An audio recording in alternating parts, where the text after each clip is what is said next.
Welcome to the SEO.co Search Engine Optimization Podcast. Digital marketing essentials and next level tactics. From offsite and on-site optimization to persuasive selling and everything in between. You'll learn actionable tips on what it takes to outright and outrank your competition.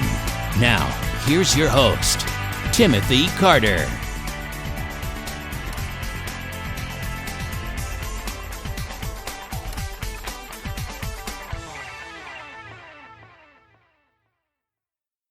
Thanks for joining me on the podcast. We're going to talk about risky SEO tactics that will get you into trouble. Black hat SEO tactics, just don't cut it anymore. We know this to be true. Well, some people out there still utilize some tactics, still get away with it. But, using old black hat strategies will not just guarantee that you get heavily penalized. You'll also be wasting your precious time and, resources, manpower, and money. But just in case some online marketers, online marketers started out post Panda and Penguin and are wondering, what were these ancient black hat SEO tricks? So it might be good to remind not just newbie internet marketers, but everyone else that the following can spell doom for your business. First one, link buying, obviously.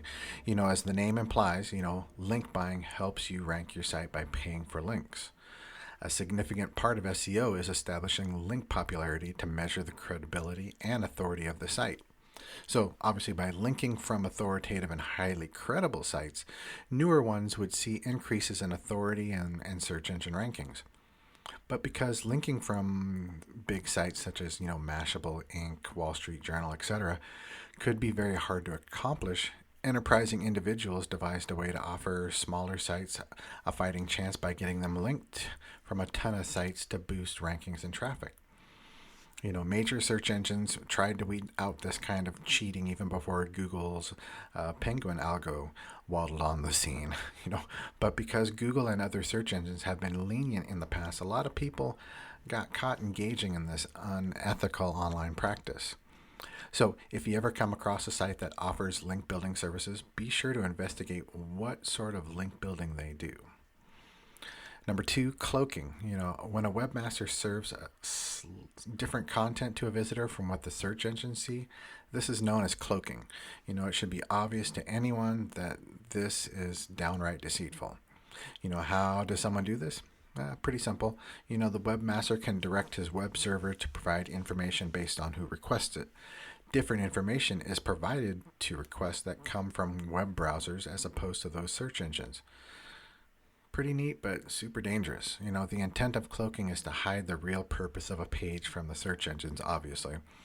The page could actually turn out to be a spammy sales site that offers very little value after pretending to be a text-based version for the benefit of search engine spiders.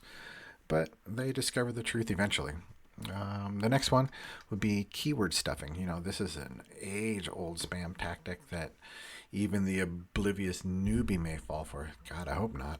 But keyword stuffing, black hatters cram the page with keywords to make it look relevant to the eyes of the search engine spiders.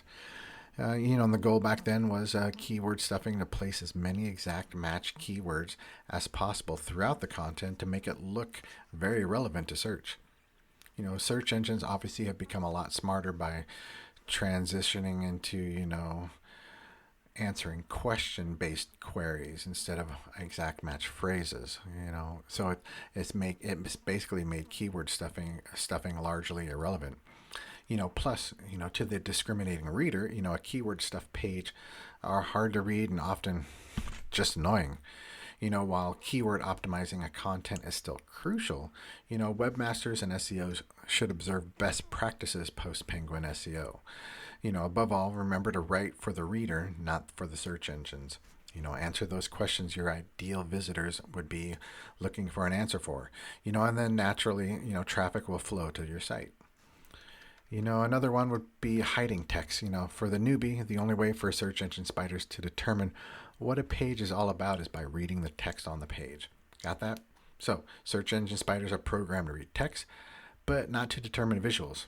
We're not sure how long it would be before search engines come up with a technology that enables spiders to recognize those images, and then spit out, a description about those images, but I'm sure it's probably in the works, and, they're finalizing that kind of artificial intelligence out there. But, at least until recently, it was quite easy to trick the spiders by hiding text within images. This quote-unquote fooled them into recognizing an image based on the underlying text. One of the more common tricks of black hatters was to then hide text completely from readers by using font colors, that match the page's theme. Even if you get away with hidden text, you won't get very far. Search engines are becoming super sophisticated about spotting those too. Competition is also becoming more vigilant and watching for dubious content. So, strive always to provide value by producing sincere content, that's free from any form of deceit. The search engines, as well as your readers, will love and reward you for it. Probably last would be harboring spam. There's a risk to allowing visitors to create profiles, and leave comments on your site. It could become a channel that basically harbors spam messages and links to offending sites, which in turn, obviously would raise red flags in Google's algorithms, and as a result, can hurt your ranking. Blogging and other activity in social media are crucial to get you and your followers involved in meaningful interactions, but your site's reputation could take a negative hit if you fail to manage your social community properly. Encourage your readers to participate in conversations with you and the rest of the community, but make sure to screen every comment religiously. A good way to filter, site comments is to approve each of them manually. It's also wise to make sure your blog commenting section is set to no follow on outbound links.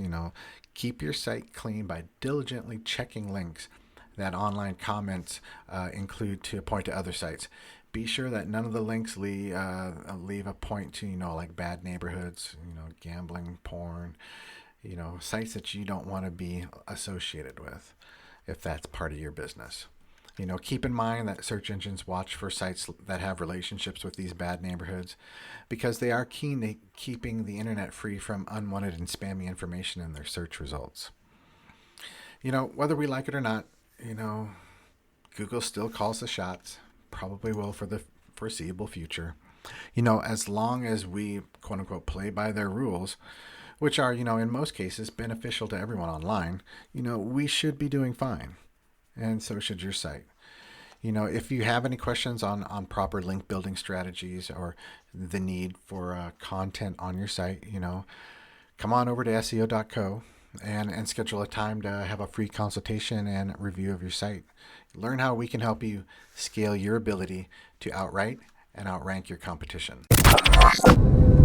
Thank you for joining us on the SEO.co podcast. We appreciate your time. Be sure to rate, review, and subscribe to the show, and visit SEO.co for more resources based on today's topic, as well as access to more podcast episodes to help you improve your site's long-term SEO success.